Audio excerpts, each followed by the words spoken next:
When we started talking to employers, we realized they had their own needs and their own challenges around immigration.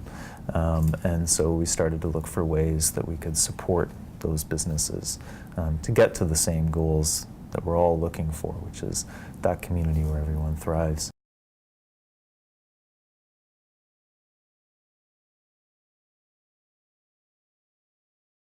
Hello, I'm Vicki Esses from the Pathways to Prosperity, and today I'll be talking to Alex Goss from the Guelph-wellington Local Immigration Partnership about two interesting practices that the LIP has been using to engage employers. Hi, Alex. Hi, Vicki. So why did your LIP decide to focus on the engagement of employers? Well, we recognized right from the beginning that employers are one of the key partners around supporting newcomers in the settlement process.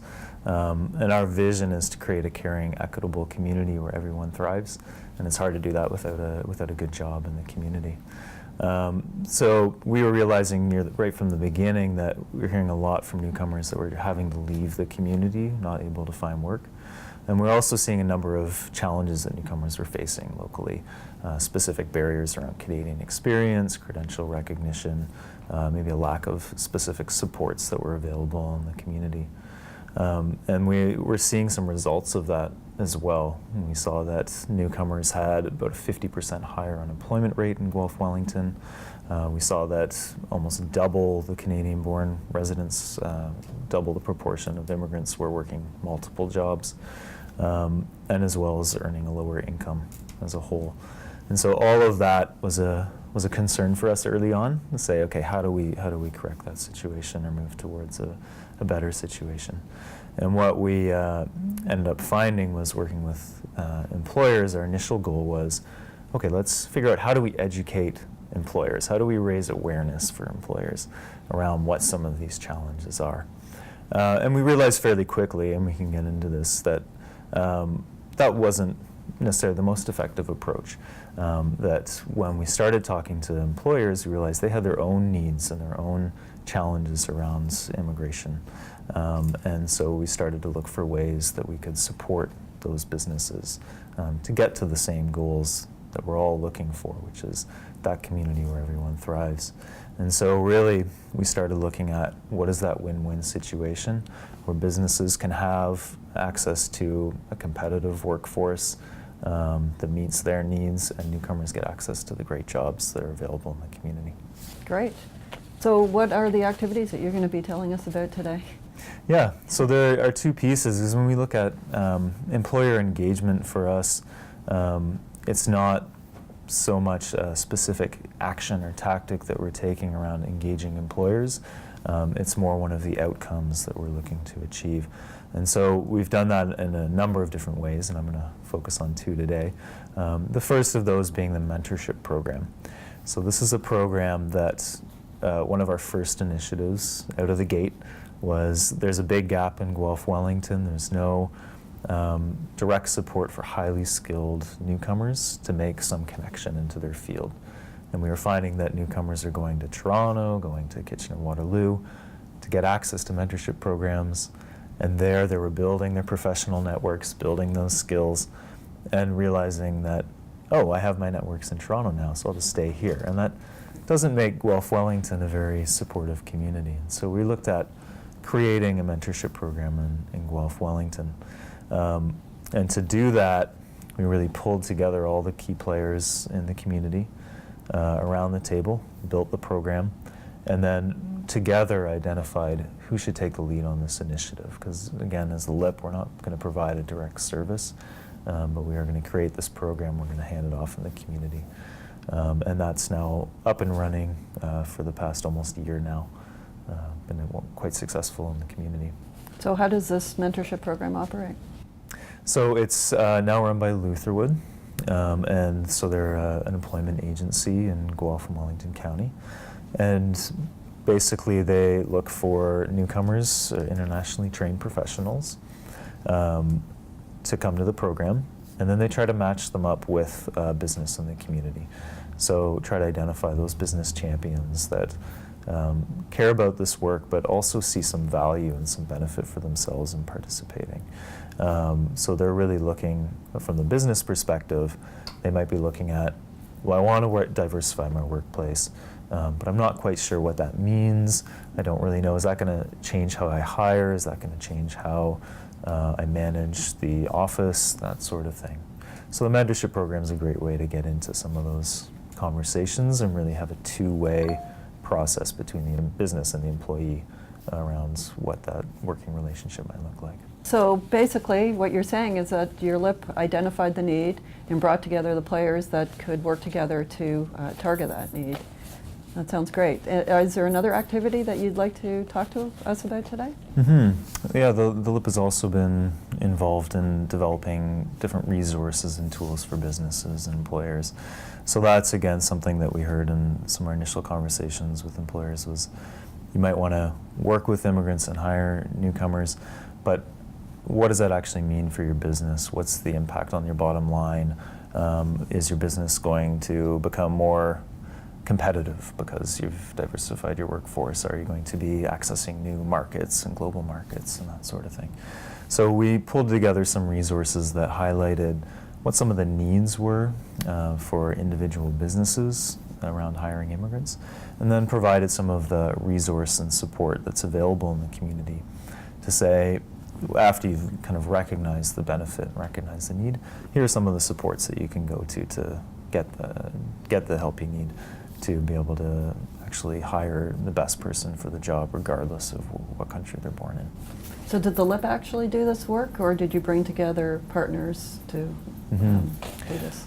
So yes and yes. So it was coordinated through the LIP, but we brought together different partners from Employment Ontario agencies, the Chambers of Commerce, a few employers actually in the community who felt this was important, came out to be a part of that team to create these resources and these tools. And that's really one of the strengths of that work, is having that network of people already involved means that when it came time to disseminate that information, we were able to work with the Chamber of Commerce to get that out to over 1,500 businesses in the community, to get that information out in partnership through the Chamber directly to those businesses. And having those businesses, employers around the table developing the materials means that we have a much better chance of hitting the mark in terms of what's going to resonate with other employers in the community. Great. So can you identify some of your specific successes today of both this information program and also the mentorship program? So some of the successes we've had so far, we've heard through the resources, we've heard from a number of employers that are actually using those resources in their hiring process. So one of the tools developed is a piece to walk you through a successful hiring and orientation program. And so we've heard from some larger employers and some smaller ones as well that they've actually been using that resource in their hiring process, which is really, really great to hear. And so that's one of the successes. I think the other success we hear is the LIP itself is getting more recognition from employers as well. So we find that some employers now turn to the LIP with questions, with ideas, with wanting to get involved, with wanting to engage on immigration issues, where maybe that wasn't happening as much in the past. Great. And the mentorship program? The mentorship program is an interesting one because it's been passed off to another agency in the community, but one of the successes there, I think, is really the success of the program, that they've had a number of people get involved. They're on target for the numbers they're trying to reach. A number of successful matches, and even though it's not one of the big outcomes we always try and look for, but there are people getting good jobs as a result of it. And so that, I think, is a real success for the community, to have a program there that didn't exist before, that's good for both businesses and for newcomers to work together and have a stronger business, stronger economy. So I'm sure there's some specific challenges that you've faced in getting these practices up and running. What challenges have you faced, and how have you managed to overcome them? Yeah, we faced a number of challenges. I think one challenge in particular is working with small and medium-sized enterprises, that we made a decision in our LIP to really focus on the SMEs, mostly because in Guelph-wellington, they're the big job creators. They're the ones that are expanding, that are growing, that are starting new businesses in Guelph. And so we really made a decision to focus on those businesses. And that's a challenge because in some ways the larger businesses are easier to engage because they have a much greater need for the workforce, so they have a much greater need to work with immigrants. And many of them are already doing that and already actively recruiting and hiring newcomers. But with the small and medium enterprises, what we found is people are busy. People don't have a lot of time. In some cases, the HR person is the owner, is the operator, manager of the business.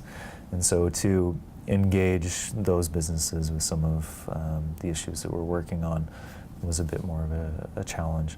And really we worked to overcome that challenge by finding flexibility in our programming. So looking at, are there ways of working with those people outside of a meeting that they can't contribute 2 hours because that affects their bottom line.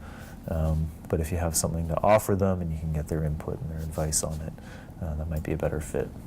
And so do you have specific advice that you might provide to other LIPs that were thinking about initiating similar projects in this area? Mm-hmm. Yeah, I think one piece of advice would be to